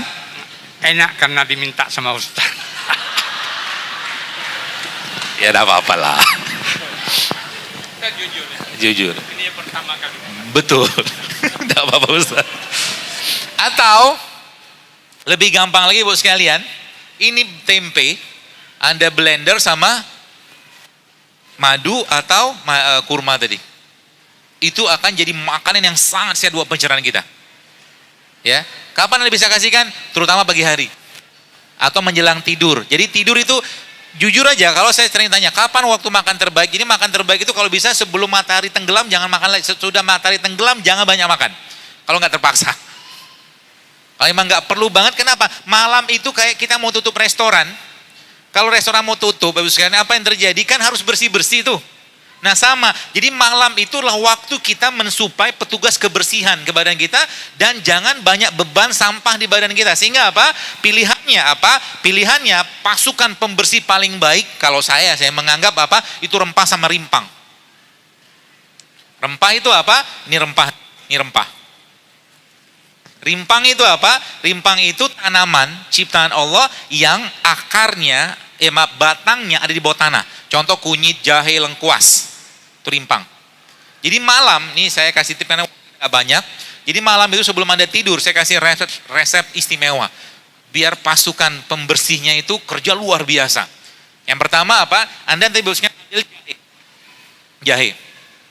Ya, jahe Anda parut aja. Ya mungkin sejempol, 2 jempol lah, parut. Lalu Anda ambil kunyit setengah dari jahe ukurannya. Jumlahnya, kemudian Bapak Ibu ambil lagi ini lengkuas. Lengkuasnya 1/3 dari si kunyit. Terakhir Anda ambil ini.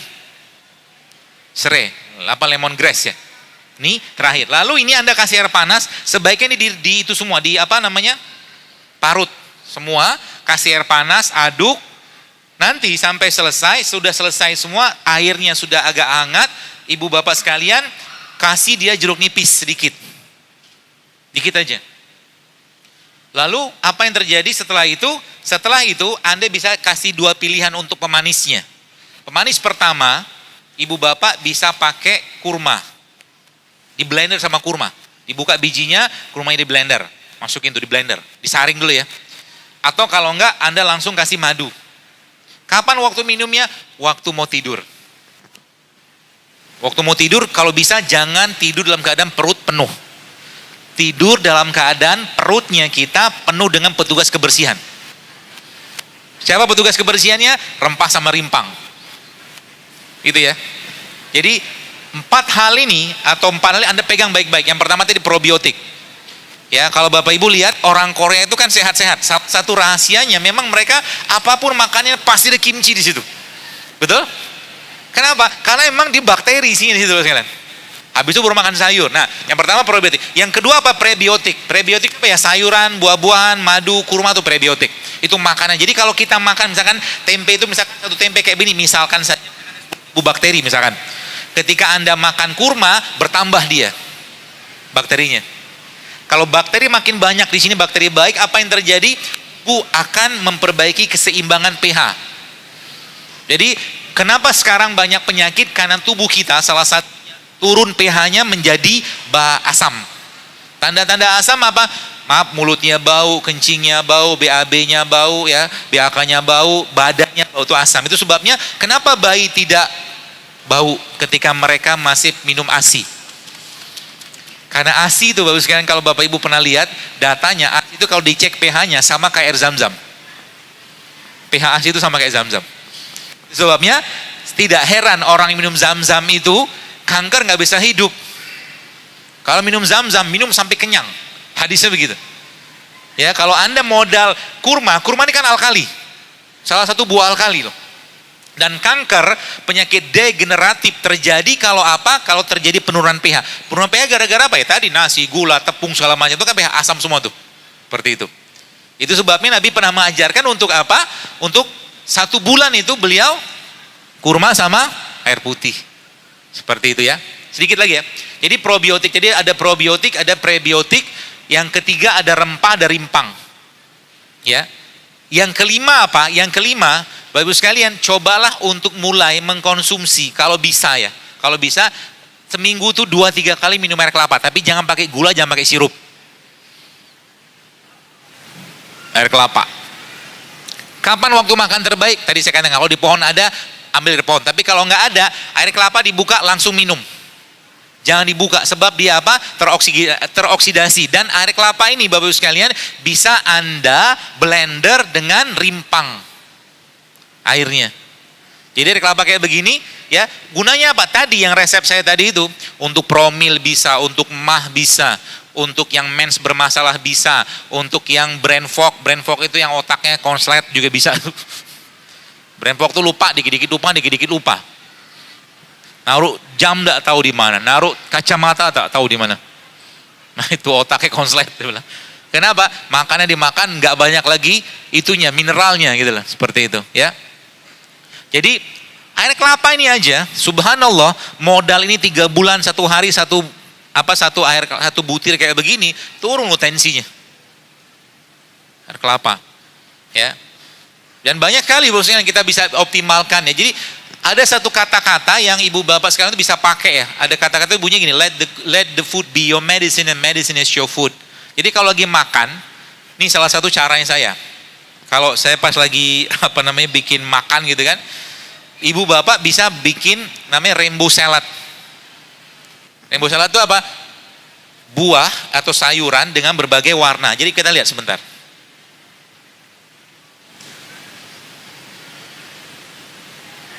Jadi buah-buahan itu Bapak sekalian, itu ternyata memberikan efek ke badan kita karena setiap warnanya itu punya manfaat yang luar biasa. Jadi Allah menciptakan ada warna merah, ada warna kuning, ada warna ungu, ada warna orange, ada warna putih. Semua punya manfaat. Jadi bagaimana caranya Bapak Ibu bisa mendapatkan ini? Jadi Anda yang makan rainbow salad itu sebenarnya bukan cuma sekedar makan, tapi Anda sedang memperbaiki gen. Karena isi dari mereka itu asam amino. Jelas ya? Misalkan begini, terong, ya. Kalau misalkan nggak bisa makan yang mentah, nggak apa-apa, dikukus juga nggak apa-apa. Terong, kemudian Anda ambil lagi brokoli atau kembang kol kayak begini kan putih nih. Ada lagi wortel ya, apalagi ditambahkan brokoli kayak begini. Lalu sesimpel mungkin Anda bikin. Saya kalau biasa bikinnya cuma modal jeruk nipis, kemudian lada hitam, garam, sama sedikit madu. Dan kalau Anda mau tambahkan protein di dia, di mereka-mereka ini Anda bisa pakai dengan cara apa? Kasih kacang-kacangan seperti almond, pistachio, walnut gitu. Ada beberapa protein. Atau Anda masukkan tempe ke situ. Atau kalau enggak juga Anda bisa masukkan di situ alpukat. Mau tambah lagi di sini kan banyak kayak mungkin apa tuh namanya? Chia seed atau apa gitu Anda pakai. Nah, lalu di situ Bapak sekalian supaya dapat karbo yang sehat atau asam aminonya potong tuh. Misalkan kurma dipotong, masukin situ juga bisa. Jadi proteinnya ada, lemaknya ada, karbo sehatnya ada, tapi itu 3 bulan Anda kerjakan, kanker insya Allah hilang. Luar biasa kan? Kenapa? Karena dari mereka inilah sebenarnya antioksidannya. Coba lihat tadaburnya. Dari antara tumbuhan, lagi habis. Dari antara tumbuhan dan hewan, Allah lebih ciptakan lebih banyak mana? Tumbuhan loh. Ya kan? Artinya apa? Memang manusia itu nggak perlu sering-sering tiap hari makan daging. Gitu loh. Dari semua warna ini coba lihat. Dari semua warna ini, Bapak sekalian coba lihat. Warna apa? Kan ada warna orange, ada warna ungu, ada warna putih. Dari semua warna yang paling banyak Allah ciptakan tumbuhan warna apa? Hijau. Coba lihat yang paling bawah itu hijau apa? Detox. Gitu loh. Itu kan tanda-tanda semua gitu kan. Jadi semakin kita oh ternyata maksudnya begini Allah menciptakan pare. Pare ini Bapak Ibu, Masya Allah penelitian coba baca. Saya punya guru, seorang guru saya, guru herbal juga, dia dokter juga, itu dia cerita ibunya kena diabetes. Hampir tiap hari yang dimakan tuh yang pahitan semua. Dan itu subhanallah akhirnya apa? Pankreasnya sekarang membaiknya luar biasa.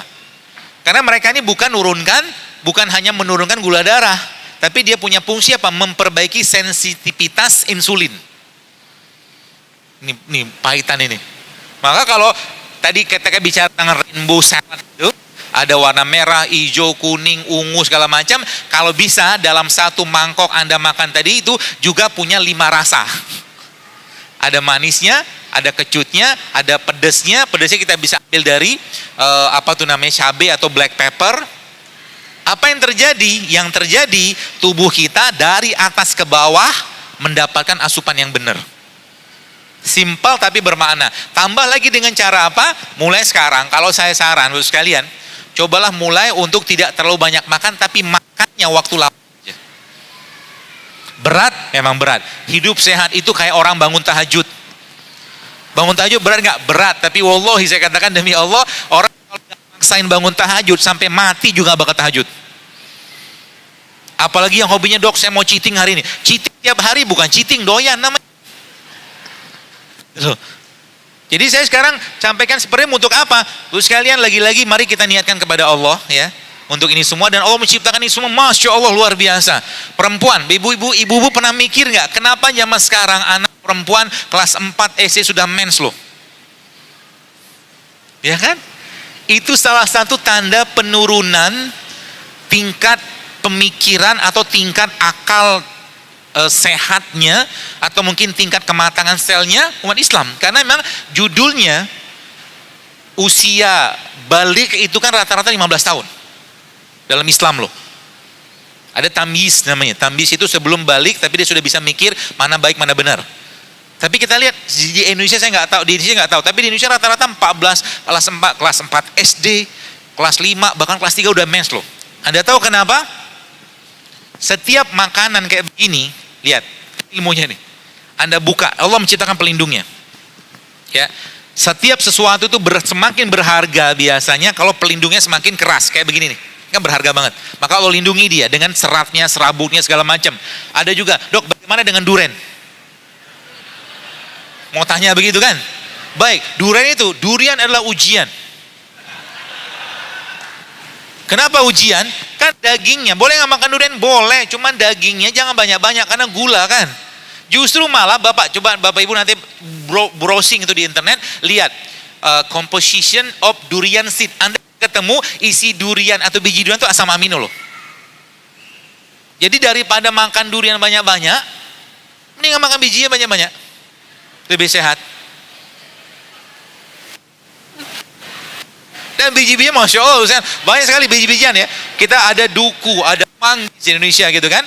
Durian tuh Masya Allah Ustaz. Kalau ini bikin bank biji-bijian, itu banyak penyakit-penyakit yang berhubungan dengan gen bisa diperbaiki. Bahkan kalau ibu bapak sekalian, sekarang gini, kita kan salah satu masalah kita adalah terlalu banyaknya konsumsi gluten, tepung. Padahal tepung itu kan, ini kan juga tepung sebenarnya. Bisa dibikin mie tapi bukan dari mie terigu, tapi mie dari wortel, bisa. Orang tua kita zaman dulu mereka makan dokter bilang makan gorengan, orang tua kita makan gorengan, enggak. Zaman dulu coba lihat, mungkin Pak Heru tuh di Jawa tuh kental banget tuh. Pagi-pagi sarapannya orang tua kita apa? Rebus-rebusan. Mereka makan tepung enggak? Mereka makan tepung, tapi bukan tepung terigu, tapi tepungnya dari singkong. Beda nasib. Mereka pagi-pagi minumnya apa? Teh pahit, teh tawar, kopi pahit, bukan teh manis kayak kita zaman sekarang. Dan Bapak Ibu baca penelitiannya, gula pasir itu 8 kali lipat kecanduannya dibanding kokain. Pasir. Saya katakan, kalau ada orang tiba-tiba pengen makan yang manis-manis, jangan diteruskan niat tadi dengan makan yang gula-gulaan. Kalau mau apa? Cari manis di sini, di buah-buahan. Contoh, berarti kami nggak boleh minum kopi pakai manis-manisan. Kalau tetap pengen manis ya madu kan bisa. Gula aren bisa, gula singkong bisa, gula kelapa bisa. Atau kalau nggak minumnya kopi pahit makan kurma kan manis juga. Betul kan? Sehingga nanti apa? Kalau nggak banyak air atau gula yang masuk ke badan kita, biasanya tubuh akan dia kan itu ya nggak terlalu kalau bahasa itu kayak addicted gitu, kecanduan. Ya. Kalau sudah ada perintah dari dia untuk makan tertentu, berarti konslet total. Terutama makanan nggak sehat. Kalau boleh saya katakan harus dilawan. Dan ini Bapak sekalian perginya kemana? Sebenarnya kalau ini kita bahas lebih detail lagi, ini sampai ke masalah epigenetik. Jadi sekarang kalau kita tidak perbaiki ini semua, gen-gen khususnya anak Indonesia, depan nanti adalah gen-gen yang cacat kebagian besar. Nauzubillah min zalik. Kenapa? Satu kurma yang kita makan kayak begini akan menjadi bagian dari gen kita. Kalau tiap hari anak-anak kita sekarang penuh dengan fast food, penuh dengan garam, penuh dengan gula, penuh dengan tepung, dan penuh dengan produk yang nggak sehat lainnya, artinya apa? Coding mereka di gen mereka pasti akan bermasalah. Kalau coding bermasalah, otomatis apa? Waktu lahirnya pasti akan bermasalah. Jadi yang saya bicarakan di sini sebenarnya bukan makanan, tapi peradaban ke depan. Kalau kita nggak bergerak sekarang, saya nggak membayangkan sekarang Indonesia 15 tahun sudah diabetes banyak. 20 tahun sudah penyakit jantung, stroke, udah banyak sekali. Kenapa? Nggak bisa kontrol makan. Dan kita 350 tahun kita dijajah Belanda, yang diambil apa? Rempah. Padahal di situ obatnya semua. Bapak Ibu sekalian, modal ini aja, Masya Allah, ada ibu-ibu pernah cerita, dok, suami saya ubannya sudah mulai menghilang gara-gara minum ketumbar. Modal ketumbar doang. Tapi catatannya apa? Jangan makan makanan yang bisa menghilangkan atau membuat elektronnya misah. Semua makanan teroksidasi pasti bikin pisah elektron. Kita sebut dengan radikal bebas loh. Maka radikal bebas obatnya apa? Antioksidan. Maka saya katakan sekali lagi, kalau Anda ketemu dengan buah, habis dikupas kulitnya langsung makan. Itu waktu terbaiknya. Kapan lebih baik lagi? Habis dipetik dari pohon. Itu waktu terbaiknya. Dan yang terjadi apa? Kalau kita lihat, Bapak Ibu yang di depan Anda itu kan ada apel tuh. Apel itu kalau dibuka, kulitnya dibuka, lama-lama kan coklat dagingnya. Kulit kita juga sama. Semakin tidak banyak antioksidan yang masuk ke perut, maka tampak kusam di kulit. Jadi kalau sekarang heboh-hebohan glowing-glowingan dengan produk-produk glowing itu, sebenarnya solusinya gampang. Makan produk yang tinggi antioksidan, di dalam puasa, olahraga, ketemu matahari, makan vitamin, makan mineral dari sayur, buah segala macam, dari rempah-rimpang probiotik tadi, dia. Makanya wajah kita itu, kalau saya ngelihat orang, dari wajah kelihatan masalah penyakitnya sedikit banyak. Bahkan mau mati aja saya tahu. Tapi tahu mati kapan saya nggak tahu. Mau mati tahu. Ini orang nggak lama nih mati sebenarnya. Berapa kali saya ketemu orang kayak, karena emang wajah kita itu bisa mencerminkan isi perut, ya. Ini terakhir ya, dari tadi terakhir terus, terakhir. Jadi dari wajah kita tuh kebayang gambaran muka, ya gambaran isi perut. Ya, orang yang jantungnya bermasalah kelihatan, Pak. Orang yang ginjalnya bermasalah kelihatan di wajah. Orang hatinya bermasalah kelihatan di wajah. Ketahuan. Mau sebaik apapun dia, tapi kalau hatinya tidak baik, mau senyum kayak apa, kita akan merasakan hal yang tidak nyaman di situ. Itu dahsyatnya hati itu. Itu sebabnya ibu-ibu kalau Anda lagi kangen dengan anak Anda, nggak usah ngomong anak itu tiba-tiba kontak aja tuh. Hati itu begitu.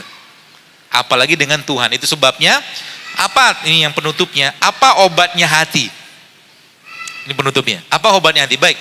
Ini kisah terakhirnya. Oh, sebelum itu saya mau ceritain dulu. Jadi kalau nanti di rumah ibu-ibu mau bikin sambal, ya sambelnya gampang nanti. Anda ambil cabai rawit, cabai rawit, bawang putih, kasih garam, terus kasih kurma sebagai pemanisnya. Nanti tempenya Pak Heru penyet-penyet pakai itu, enaknya minta ampun, sehatnya minta ampun. Kebayang ya? Bawang putih, kurma. Sebenarnya saya mau bikinin tapi sudah mau di stop sama pembicara sama MC. Bikin cabai rawit, bawang putih, kurma, ya cabai rawit seseleranya aja supaya jangan terlalu pedas. Nanti diulek semua di situ, hancurin kurma di situ, dan hancurin juga tempenya di situ. Lalu ini tadi sambal tadi Anda obok-obokin, campurin sama nasi coklat. Itu the best, Pak. Protein dapat, mineral dapat, probiotik dapat, prebiotik dapat. Masya Allah, luar biasa itu. Ya. Dan terakhir, kalau tadi saya katakan bahwa kolbu itu ada makanannya. Ya. Makanan terbaik kolbu itu apa? Kebaikan. Jadi pertanyaannya begini, kurma ini makanan sehat. Kalau saya makan kurma ini, insya Allah saya sehat, insya Allah, biiznillah. Saya pertanyaannya, bagaimana kurma ini bisa menjadi makanan buat kolbu saya? Jawabannya apa? Saya makan kurmanya 1, 2, 3 butir, lalu sisanya saya kasih ke orang lain. Itulah makan buat kolbu saya. Kebayang ya?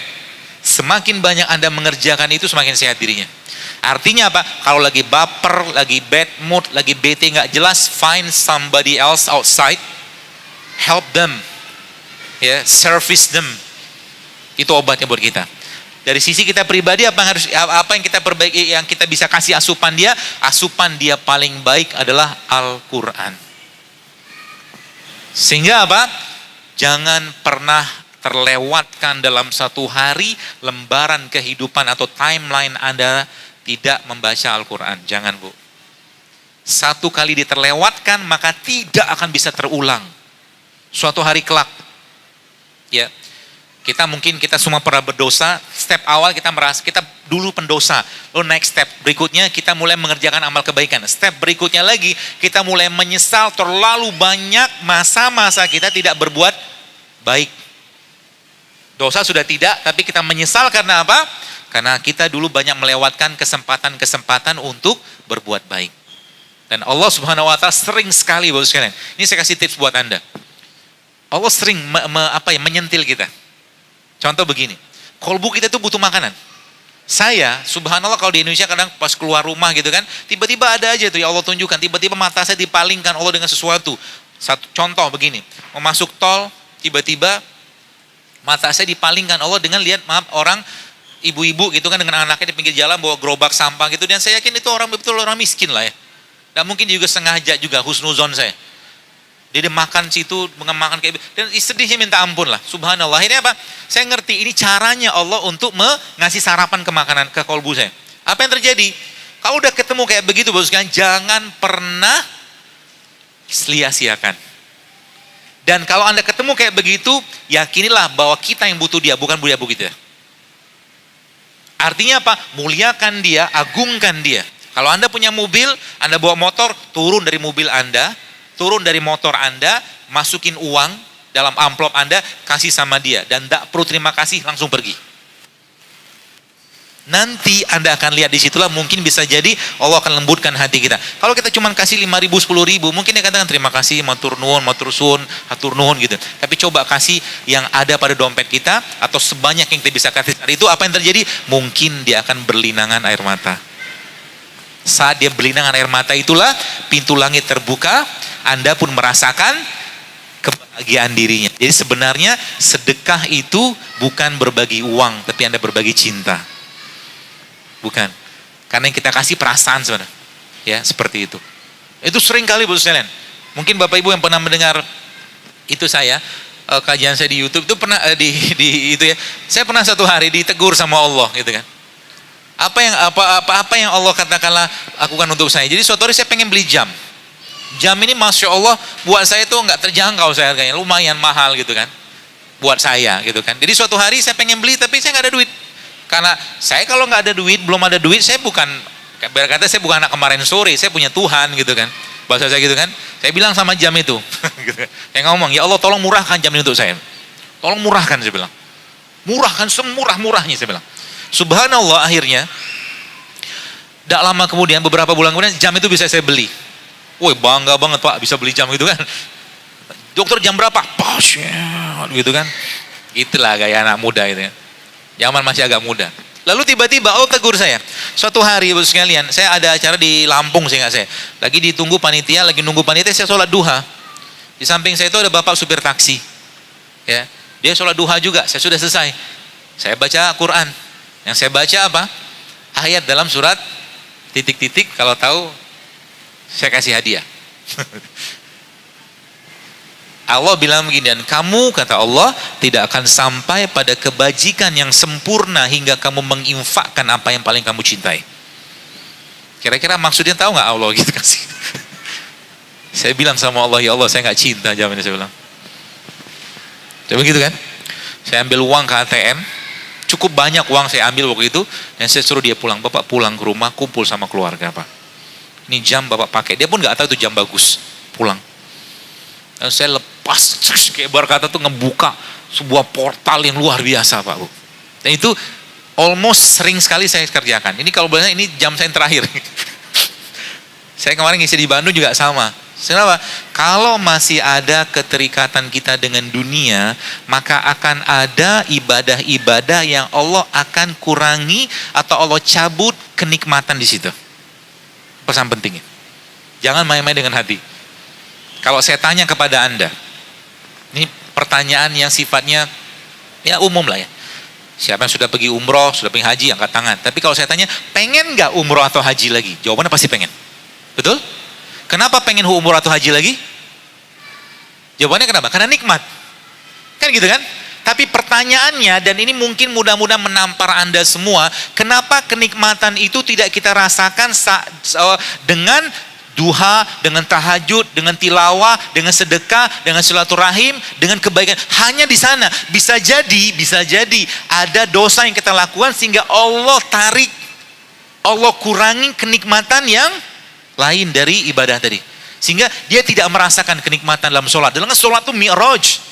Sholat itu mi'rajul mu'min kata Allah.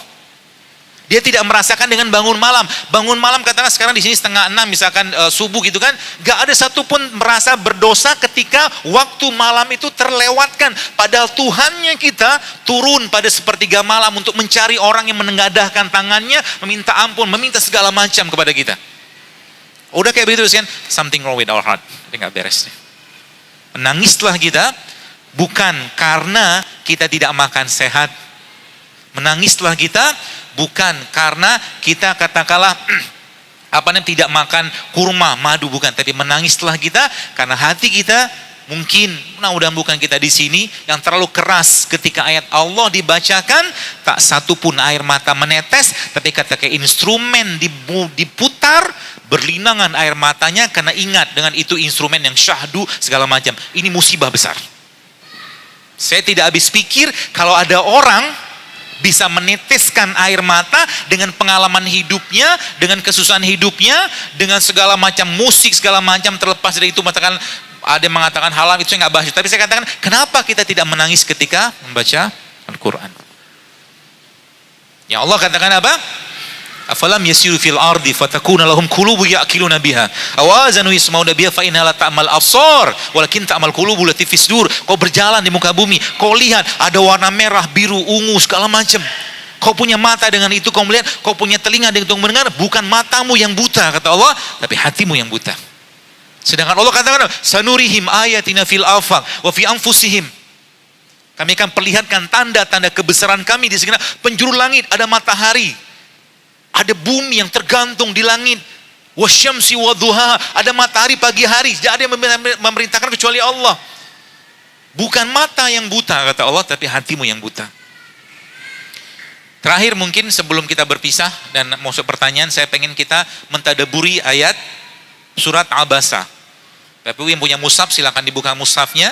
Kita baca, saya baca sebentar. Bapak Ibu coba lihat artinya, rasapi maknanya. Sedemikian juga hati itu Bapak Ibu sekalian, dia memiliki kecenderungan dengan sesuatu yang indah. Ya, maka sama juga dengan keindahan pada Al-Quran. Maka mintalah kepada Allah, ya Allah, tautkan hatiku dengan Al-Quran. Sehingga dimanapun Anda melihat, Anda akan melihat wajah Allah di sana. Dimanapun Anda melihat, Anda akan lihat ketika lihat bintang, wan najmi iza hawa, ma dhalla sahibukum wa ma hawa. Ketika lihat pohon, kita lihat ayat tentang pohon. Ketika lihat air, lihat ayat tentang air. Ingat semua tentang Allah. Ya. Kalau yang sudah buka mushafnya, silakan dibuka. Saya akan bacakan, Bapak Ibu lihat artinya aja. Nikmati bacaan ini. Kalau seandainya Anda ingin meneteskan air mata, neteskan saja. Ya, teteskan saja. Karena Umar bin Khattab radhiyallahu anhu, ya, beliau subhanallah ketika dibacakan Toha ma anzalna alaikal Qur'an litasqa, dengan asbab itulah Umar masuk Islam.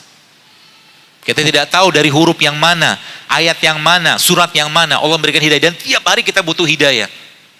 Ya, dan Al-Quran boleh saya katakan, wallahi dia obat paling baik. Bahkan kanker pun itu bisa berhenti pertumbuhannya dengan Al-Quran. Seperti itu. Ya. Sudah dibuka Abasanya ya. Surah Abasa ini banyak menceritakan tentang biji-bijian, tumbuh-tumbuhan ya. Bapak Ibu nikmati saja. Ya, mudah-mudahan Allah beri hidayah kepada kita semua dengan ayat ini, dengan surat ini. Auzubillahi minasyaitonir rajim. Fa iza quri'al Qur'an fastami'u lahu wa ansitu la'alakum turhamun. Ketika Al-Qur'an dibacakan, maka diamlah kalian dan berdoalah semoga Allah memberikan rahmatnya kepada kita. Auzubillahi minasyaitonir rajim. Abasa wa tawalla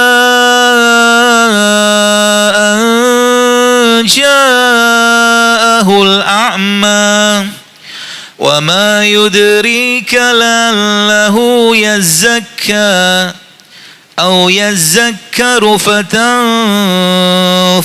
dzikra amma man istaghna fa anta lahu tasadda wa ma 'alaika alla yazzakka wa amma man ja'aka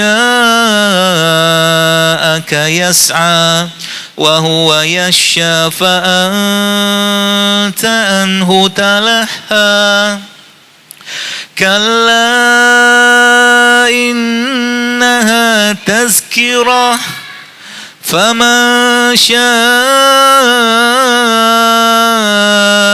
zakarah fi suhufin mukarramah marfu'atin mutahharah bi aidi safaratin kiramin bararah qutilal insanu ma